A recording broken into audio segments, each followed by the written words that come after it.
മധ്യപൂർവേഷ്യ യുദ്ധ കലുഷിതമാണ്. ഒമാൻ തീരത്ത് എണ്ണ ടാങ്കറിന് നേരെയുണ്ടായ ആക്രമണത്തിൽ ഒരു ഇന്ത്യക്കാരൻ കൊല്ലപ്പെട്ടു. ഇറാന്റെ ആണവ കേന്ദ്രമായ നതാൻസ് അമേരിക്ക ആക്രമിച്ചതായി റിപ്പോർട്ടുകളുണ്ട്. സ്ഥിതി ആശങ്കാജനകമാണെന്ന് അന്താരാഷ്ട്ര ആണവോർജ്ജ ഏജൻസി അറിയിച്ചു. ടെഹ്റാനിൽ ഇന്ന് അമേരിക്ക ഇസ്രയേൽ സംയുക്ത സേന വ്യാപക ആക്രമണം നടത്തി. യുദ്ധം 3-ാം ദിനത്തിലേക്ക് കടന്നതോടെ മേഖലയിലെ ആകെ മരണസംഖ്യ 588 അതേസമയം ഇറാന് ഐക്യദാർഢ്യം പ്രഖ്യാപിച്ച ഹിസ്ബുല്ലയെ തള്ളി ലബനൻ രംഗത്തെത്തി. സംഘർഷവുമായി ബന്ധപ്പെട്ട പുതിയ വിവരങ്ങളുമായി വിവിധയിടങ്ങളിൽ നിന്ന് 24 പ്രതിനിധികൾ ചേരുകയാണ്. ദുബായിൽ നിന്ന് നമ്മളോടൊപ്പം ചേരുന്നു മുഹമ്മദ് റഹീസ്. ഒമാൻ തീരത്തെ ആക്രമണം, ഗൾഫ് മേഖലയിലെ ആക്രമണം, അതോടൊപ്പം തന്നെ ഇന്ത്യക്കാരുടെ സുരക്ഷ, ഇത് സംബന്ധിച്ചുള്ള വിവരങ്ങളായിരിക്കും റഹീസ് നൽകുക. ജിദ്ദയിൽ നിന്ന് സൗദിയിലെ സാഹചര്യം, റിഫൈനറിൽ ആക്രമണം സംബന്ധിച്ച വിവരങ്ങളുമായി ജലീൽ കണ്ണമംഗലം നമ്മളോടൊപ്പം ചേരുന്നുണ്ട്.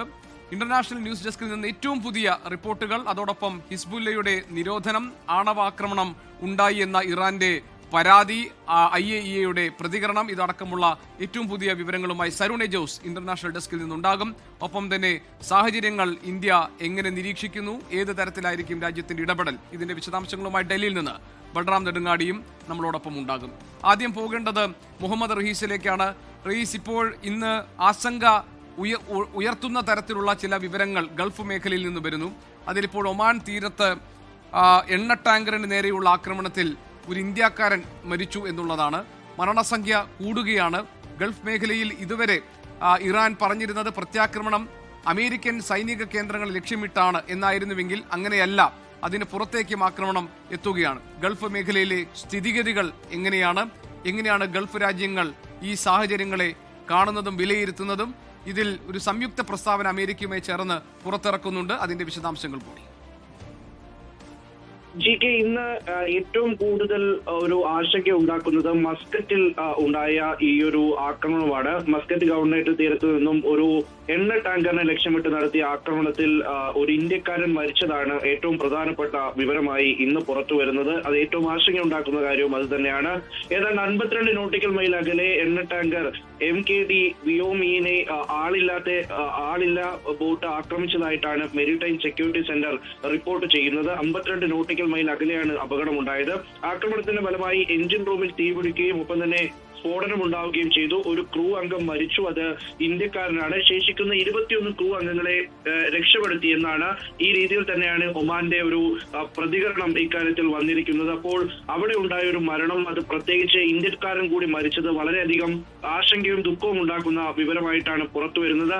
അതിനപ്പുറത്തേക്ക് ഇന്ന് പ്രധാനമായിട്ടും ദുബായിലും ഒപ്പം തന്നെ ചില അബുദാബിയുടെ ചില ഭാഗങ്ങളിലും ഒമാനിലും ഖത്തറിലും കുവൈറ്റിലും സൗദിയിലും ഒക്കെ ഇത്തരത്തിൽ ആക്രമണം ഉണ്ടായി. അതിൽ പ്രധാനമായിട്ടും ദുബായിൽ ഉണ്ടായ ആക്രമണം അത് രാവിലെ ആയിരുന്നു, 11 മണിയോടുകൂടി ഉണ്ടായി. പക്ഷെ കാര്യമായ നാശനഷ്ടങ്ങളൊന്നും ഉണ്ടായിട്ടില്ല. എടുത്തു പറയേണ്ടത് റാസൽ ഖൈമയിൽ ഉണ്ടായ അപകടം UAE സംബന്ധിച്ചിടത്തോളം ഇന്ന് പ്രധാനമായിരുന്നു.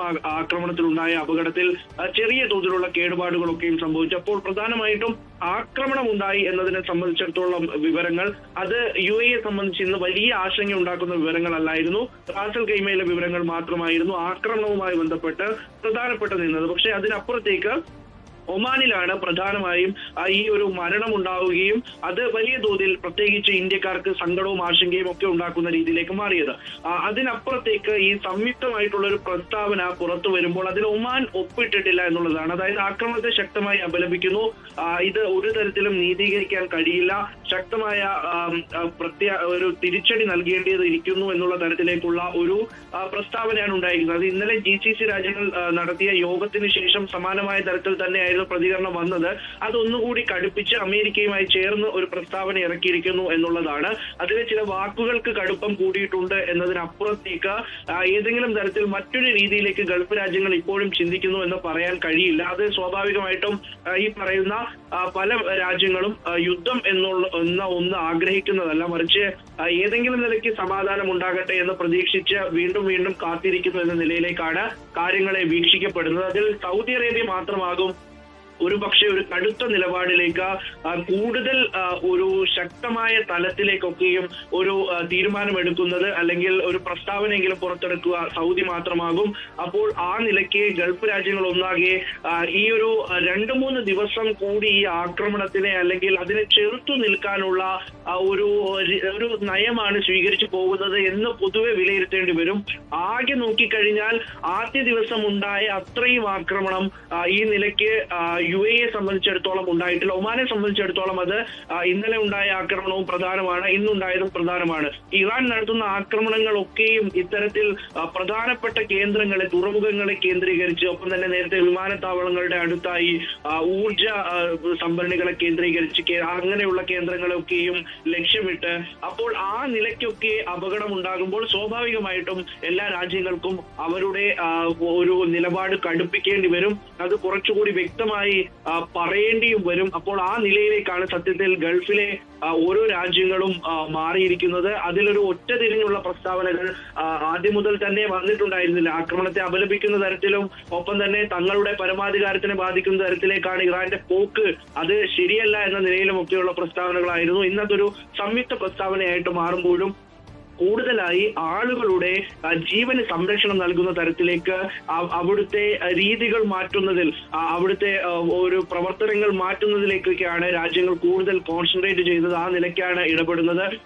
പ്രത്യേകിച്ച് ഈ പ്രാർത്ഥനകളുടെ സമയം വെട്ടിക്കുറയ്ക്കുന്നത് അടക്കമുള്ള രീതിയിലേക്കൊക്കെ റമദാൻ മുൻനിർത്തി പോലും രാജ്യങ്ങൾ മാറുന്ന ഒരു നിലയിലേക്കാണ് കാര്യങ്ങൾ പോകുന്നത്. അതിനപ്പുറം കടന്ന് ഏതെങ്കിലും നിലയ്ക്ക് പക്ഷം പിടിച്ച് പ്രത്യക്ഷമായിട്ട് ഒരു നിലപാട് പറയാനോ അല്ലെങ്കിൽ ഏതെങ്കിലും നിലയ്ക്ക് പ്രത്യാക്രമണം നടത്തും എന്ന തലത്തിൽ അത്ര രീതിയിലേക്കൊക്കെ പോകാനുള്ള സാധ്യത വിദൂരം മാത്രമാണ്. എന്നിരുന്നാലും ആശങ്കയുടെ കാർമേഘം തന്നെയാണ് ഈ നിലയ്ക്ക് ഗൾഫ് രാജ്യങ്ങളുടെ മുകളിലൊക്കെയും ഉള്ളത്. ഏത് നിമിഷവും ഏതെങ്കിലും തരത്തിലുള്ള ഒരു ആക്രമണത്തിന്റെ ഭാഗമായി ഉണ്ടാകുന്ന അപകടം പ്രതീക്ഷിച്ചിരിക്കുന്നവർ വളരെ കൂടുതലാണ്.